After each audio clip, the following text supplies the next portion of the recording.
Easter sounds like such a sad story, doesn't it?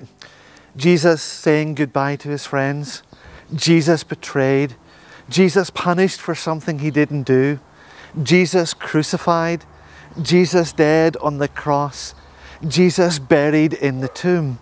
But Easter isn't a sad story because it doesn't end with Jesus' death. Here's what happens next. As the sun was rising on Sunday morning, Mary Magdalene returned to the tomb with some friends. When they arrived, they saw that the great stone had been rolled away from the tomb. Mary and her friends couldn't believe their eyes, and they were very frightened. Who could have moved such a big stone? They saw a figure in white in the garden. Could it be an angel? The figure said, "Do not be afraid. I know you are looking for Jesus who has died, but he isn't here. He has risen. He is alive again, just like he said." The women were very confused. They looked into the tomb, and just like the angel said, Jesus' body had disappeared. The tomb was empty, apart from the clothes that Jesus' body had been wrapped in.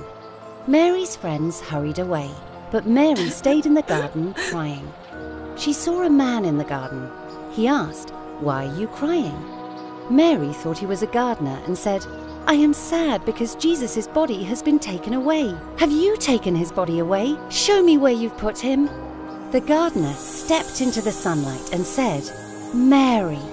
She recognized him then. It was Jesus, alive again. Mary was so happy that Jesus had risen. Jesus asked her to go and tell all his other friends, whom he called his disciples, that he had risen from the dead.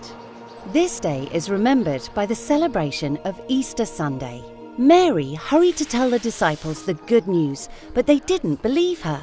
They needed to see Jesus with their own eyes if they were going to believe he really was alive again. Over the next few days, Jesus appeared to all his disciples to prove that he had risen again. He asked them to go out and spread the good news. Christians believe that this is the best news ever.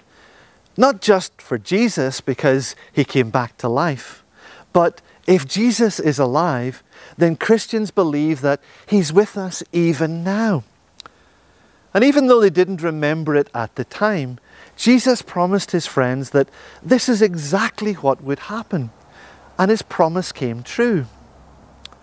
But Jesus made them another promise. He promised that no matter what would happen, they would be with him always, even after they died. And for Christians, we believe that this promise also comes true, and we will always be with Jesus. So Easter isn't just remembering something that happened a long time ago. It's remembering the hope that we have now and the hope that we have for the future because Jesus is alive.